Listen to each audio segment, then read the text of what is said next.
The ISIS graphic novel Indiegogo is live. Help me publish the first comic book featuring the goddess next door by putting in a pledge today. I just got through watching the second Avengers Endgame trailer, and I'm still not impressed by what I saw. What I saw in this trailer was more of the same of what I got in the first trailer, more people talking about things, and no real action as related to the story. And I believe that is due to the fact that there isn't much story to tell in this Endgame movie, because this is basically the part 2 of a Star Trek The Next Generation finale, where we already know what's going to happen at the end of the story, and what your Marvel Studios is trying to do is pad things out with these expository sequences to make us believe that there's going to be this big epic movie, when in actuality there isn't going to be much of a payoff for anyone. And with everything I have been reading about Avengers Endgame, I really don't see that much of a payoff, because when I hear things like time travel, that's a very troubling thing for me, because it shows that the writers of this movie could not come up with an organic conclusion to their story. Because if you have to bring in deus ex machinas like time travel, it shows that your writers, they just weren't really organized in their thoughts, and they didn't really have a plan to come up with a satisfying conclusion.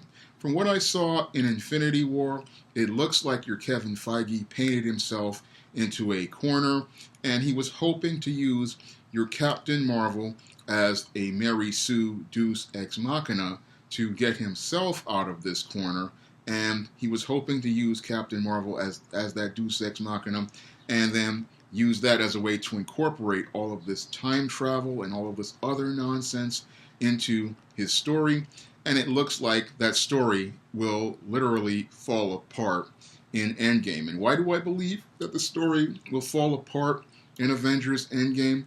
Because I look at the running time of this movie, which is alleged to be about 3 hours long, and that's where I see this film getting ready to crumble into dust, just like the people who Thanos murdered with his so-called snap. Because with this story going 3 hours, I see the film going to become not the epic that Marvel Studios wants you to believe it to be, but I believe it's going to be a very meandering film, similar to that of Star Wars Episode 1, The Phantom Menace, and Star Wars Episode 2, Attack of the Clones. And both of those films, everybody thought they were going to be these big epic films, but they were just so caught up in world building and exposition that the entire story just fell apart.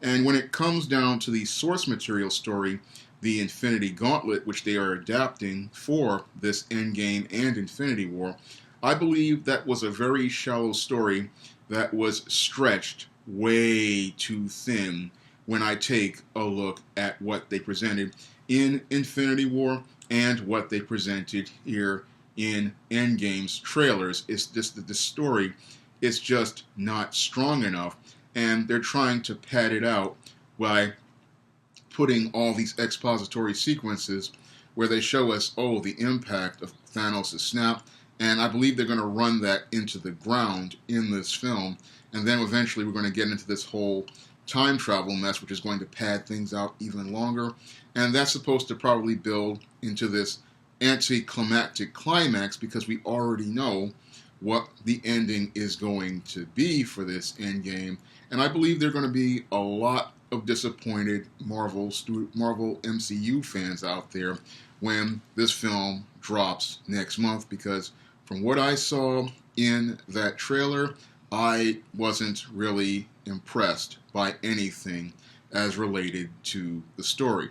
And whenever I start hearing the heroes say the line, "whatever it takes," all that does is take me back to when Fox decided to have Tommy McHale Ford come on New York Undercover and replace Patty D'Arbanville Quinn and the character of Torres and McNamara, who were killed off in New York Undercover Season 3. And then in Season 4, we got bald-headed Tommy SHawn coming in, playing the new boss of the precinct. And his tagline, whenever he had your Malik Yoba and Lauren Velez and the two new cops from New York Undercover come in, it was whatever it takes. And when I heard that line, that was what really made me cringe, because it just made me go back to whatever it takes. And that's something that when they did that for New York Undercover, it was a sign of desperation. And soon after, they had Tommy SHawn, or Tommy McHale Ford is his real name, talking about whatever it takes. New York Undercover was canceled. And when I look at Avengers Endgame, I'm looking at the film that I believe will be the nail in the coffin for the MCU, because when I look at the story for this film and the structures of the paradigm for this story in this film, I see a very weak platform for structure, because the whole story of Infinity War was very weak, and things are going to fall apart in Endgame as I see as the structure, because when you have to, again, implement these plot devices like time travel and things that I have read about, things like, oh, they're going to try to copy the Infinity Gems, or they're going to try to go back in time and get other Infinity Gems. This is just not good organic storytelling, and it really does not give people that satisfying resolution that they're looking for. And I believe it's going to be a major disappointment for a lot of people, similar to what I experienced when I read the original Infinity Gauntlet, and then they had Nebula taking the Infinity Gauntlet away from Thanos, completely emasculating him. So I look at this film and I see where they want to try to slither some of this gynocentrism in with Captain Marvel, but that was, again, sadly, true to the source material, and again, I believe it's going to lead to a very, very unsatisfying ending. Yes, all the heroes will come back, but I believe we're either going to get a very anticlimactic ending to the MCU or an extremely disappointing ending to the MCU, because when I look at this Avengers Endgame trailer, it's not one that's making me filled with anticipation, similar to what Captain America Civil War's trailer did. That one really got people excited, but this one, it's more like Avengers Meh Game, not Avengers Endgame to me. And it's a trailer that really does not really build any anticipation for me, because when I look at this trailer, it just looks so bland and generic. And then when Captain Marvel popped in, that was like the icing on a crap cake for me. And I looked at that and I said, oh, here we go. Here comes Captain Mary Sue. And she's coming fresh off one of the worst movies of the MCU. And they're trying to bring her in here. I'm talking about how she's going to be the big savior. And this coupled with the time travel, this coupled with things like, oh, them trying to create their own Infinity Gauntlet, all of these elements, I believe, are going to create one of the biggest disasters next to The Last Jedi in terms of storytelling. And I believe with this Avengers Endgame, we may see the beginning of the end of the MCU, and we may be seeing the actual end of Kevin Feige's career, because I believe with this film, he bit off more than he could chew, and he's not going to be able to deliver the big payoff for this story that everybody's anticipating, because when I looked at the Infinity Gauntlet comic book, sadly, that ending was anticlimactic, and it didn't really pay anything off overall. And I believe that the film will give people just as much disappointment when they go to see it this April. So when I look at this film, this trailer, it's not really giving me much in terms of story, and it's not giving me much of a reason to care. It's really, in some ways, like the Seinfeld of trailers. It's all a lot of nothing, and it's promising you something, but I don't believe they're going to give you that big payoff at the end of the day. As I see it, Avengers Endgame is more like Avengers Meh Game, and it's more like the beginning of the end of the MCU. And I believe this is the film where I believe a lot of people are going to jump off, and they're going to stay off the Marvel train because they see what's coming in the future with Captain Marvel now being the flagship character of the MCU.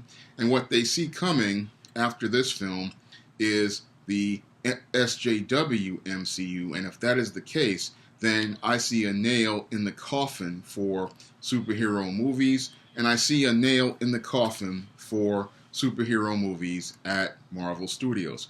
I'm doing an Indiegogo right now where I'm trying to get the first ISIS comic book published, and I really need your help to get this book to publication. And if you could donate a pledge to get a paperback or ebook edition, I really would appreciate it. And if you want to try some of the SJS Direct publications, like the ISIS series, the E-Steam series, the John Haynes series, the Spinsterella trilogy, and my men's issues books, you may go over to Amazon.com and check them out. And if you want to help me make more videos like this, you can donate to my Patreon by clicking the link in the description box. That's all I have to say for this video. You can comment, rate, and subscribe. Now available in paperback and Kindle Unlimited, E-Steam The Sands of Time. It's action and adventure in ancient Egypt in this terrific teen time travel romance. Get your copy of E-Steam The Sands of Time at your favorite online bookseller today.